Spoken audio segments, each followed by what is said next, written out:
Deuteronomio 10, recuperación después de una caída. A. El plan de Dios para la recuperación de Israel después de la rebelión en el monte Sinaí. 1. 1.5. Israel tenía que volver a la palabra de Dios, por lo que Dios ordenó la entrega de las nuevas tablas de la ley. En aquel tiempo Jehová me dijo, lábrate 2 tablas de piedra como las primeras, y sube a mí al monte, y hazte un arca de madera, y escribiré en aquellas tablas las palabras que estaban en las primeras tablas que quebraste, y las pondrás en el arca. E hice un arca de madera de acacia, y labré 2 tablas de piedra como las primeras, y subí al monte con las 2 tablas en mi mano. Y escribió en las tablas conforme a la primera escritura, los 10 mandamientos que Jehová os había hablado en el monte de en medio del fuego, el día de la asamblea, y me las dio Jehová. Y volví y descendí del monte, y puse las tablas en el arca que había hecho, y allí están, como Jehová me mandó. A. Lábrate 2 tablas de piedra como las primeras. Moisés quebró las tablas de la ley, no solo por ira, sino también como una poderosa representación visual del quebrantamiento de la ley de Dios por parte de Israel. Ahora Dios mandó que restauraran la ley sacando 2 nuevas tablas de la ley. B. Escribió en las tablas conforme a la primera escritura. Dios quería que su palabra escrita fuera el punto de partida para el correcto caminar de Israel con él. Por lo tanto, él restauró las tablas, aún escribiendo en las segundas tablas con su propia mano. Y esta es una imagen poderosa de la inspiración de la palabra de Dios, aunque Dios no escribió literalmente las escrituras con su propia mano, siguió perfectamente la mente y las manos de los escritores, de modo que las escrituras son inspiradas por Dios, 2 Timoteo 3:16, es decir, dadas por inspiración de Dios. C. Y puse las tablas en el arca que había hecho, y allí están. Ponerse bien con Dios después de un tiempo de rebelión siempre debe comenzar y centrarse en la palabra de Dios. En los días de Josías, rey de Judá, el arrepentimiento y el avivamiento llegaron al pueblo de Dios cuando volvieron a concentrarse en la palabra de Dios. 2 Reyes 22 2.8 23 2.25. 2. 6.9. Para poder lidiar con el problema del pecado de Israel, Dios estableció un sacerdocio perdurable. Después salieron los hijos de Israel de Berot Benejaacán a Mosera, allí murió Aarón, y allí fue sepultado, y en lugar suyo tuvo el sacerdocio su hijo Eleazar. De allí partieron a Gudgoda, y de Gudgoda a Jotbata, tierra de arroyos de aguas. En aquel tiempo apartó Jehová la tribu de Leví para que llevase el arca del pacto de Jehová, para que estuviese delante de Jehová para servirle, y para bendecir en su nombre, hasta hoy, por lo cual Leví no tuvo parte ni heredad con sus hermanos, Jehová es su heredad, como Jehová tu Dios le dijo. A. Allí murió Aarón, y allí fue sepultado, y en lugar suyo tuvo el sacerdocio su hijo Eleazar. Este paréntesis que habla sobre el sacerdocio demostró la necesidad del sacrificio sacerdotal y la intercesión para estar bien con Dios después de un tiempo de rebelión. Israel necesitaba el sacrificio, la intercesión y la bendición que los levitas traerían a la nación. Y la necesidad de un sacerdocio le gritó a Israel, no puedes hacerlo solo. Necesitas venir a Dios a través de un mediador, quien expiará tu pecado, orará por ti y te bendecirá. Si rechazas a tu mediador sacerdotal y confías en tu propia habilidad para hacer estas cosas, perecerás. B.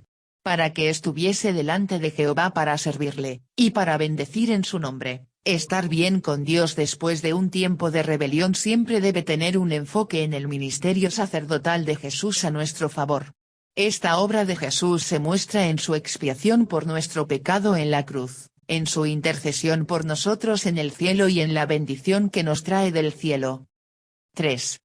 10:11. Israel necesitaba avanzar hacia la tierra prometida, entonces Dios le dio a Moisés la orden de avanzar.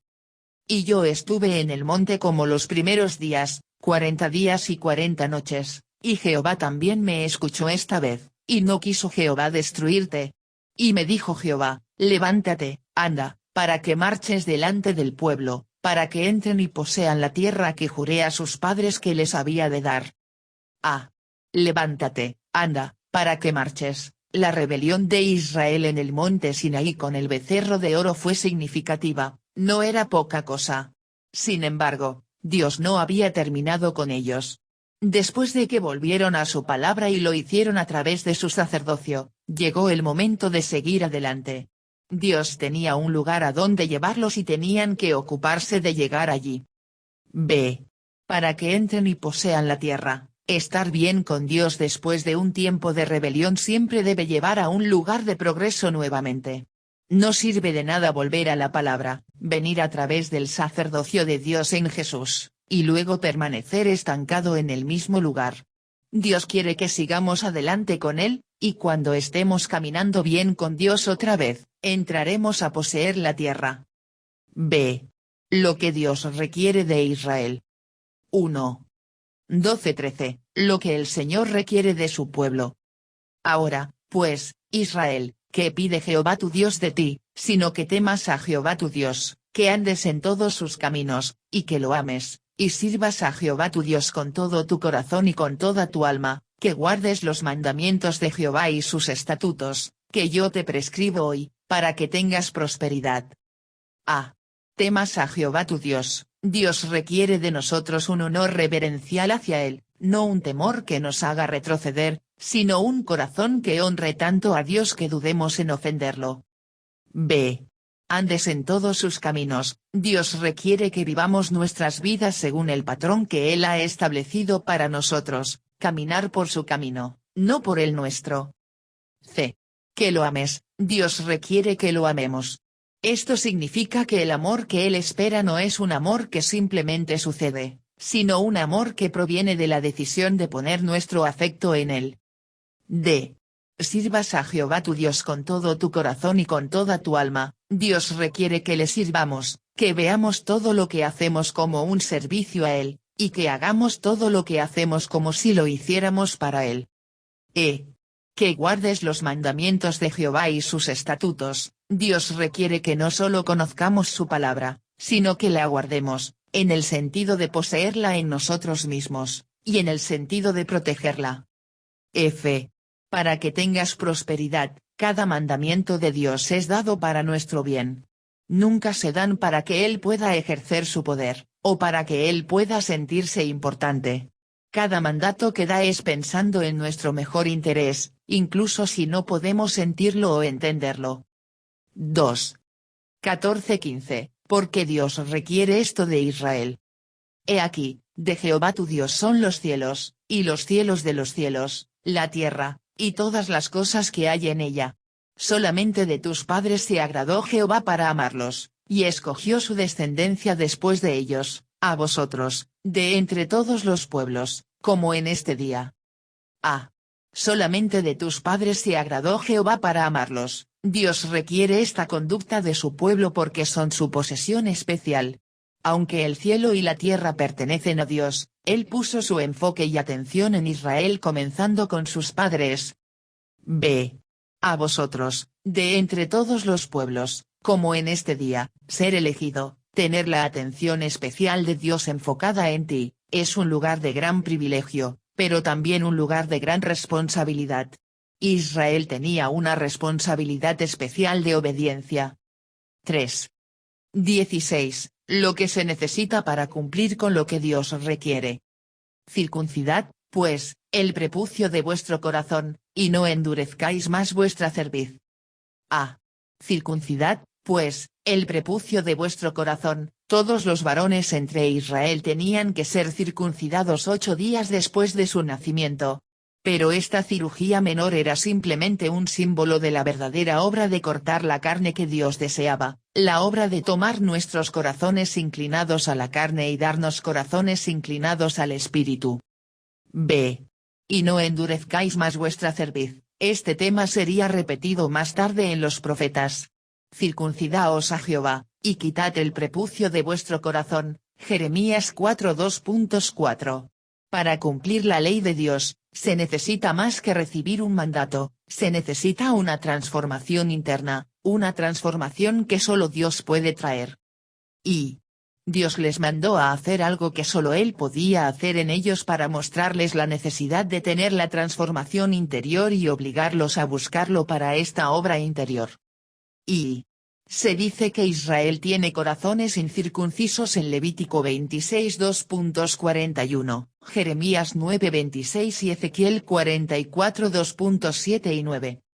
4. 17:22, un llamado a la obediencia, reverencia y compasión. Porque Jehová vuestro Dios es Dios de dioses y Señor de señores, Dios grande, poderoso y temible, que no hace acepción de personas, ni toma cohecho, que hace justicia al huérfano y a la viuda, que ama también al extranjero dándole pan y vestido. Amaréis, pues, al extranjero, porque extranjeros fuisteis en la tierra de Egipto. A Jehová tu Dios temerás, a Él solo servirás, a Él seguirás, y por su nombre jurarás. Él es el objeto de tu alabanza, y Él es tu Dios, que ha hecho contigo estas cosas grandes y terribles que tus ojos han visto. Con 70 personas descendieron tus padres a Egipto, y ahora Jehová te ha hecho como las estrellas del cielo en multitud. A. Jehová vuestro Dios es Dios de dioses y Señor de señores, Dios grande, poderoso y temible. La base de esta breve sección de mandamientos se establece en el carácter de Dios. B. Dios grande, poderoso y temible. Cuando Dios requiere que mostremos justicia, no hace acepción de personas, ni toma cohecho, compasión, ama también al extranjero, y reverencia, por su nombre jurarás, es porque estas virtudes responden a aspectos en el propio carácter de Dios. C. Que ha hecho contigo estas cosas grandes y terribles. La obediencia a la que Dios nos llama siempre se establece en el contexto de lo que hizo por nosotros. Nuestro servicio y obediencia al Señor se basa en lo que Él ha hecho por nosotros y debe ser la respuesta agradecida a su bondad. Si hay una falta de obediencia y reverencia, casi siempre hay una falta de aprecio por lo que el Señor ha hecho. D. Él es el objeto de tu alabanza. Esto es cierto en dos sentidos. Primero, Él es el objeto de nuestra alabanza. Segundo, Él es también aquel que nos hace dignos de alabanza. Cualquier sabiduría, belleza o habilidad que mostremos no es para nuestra alabanza, sino que Él es el objeto de tu alabanza.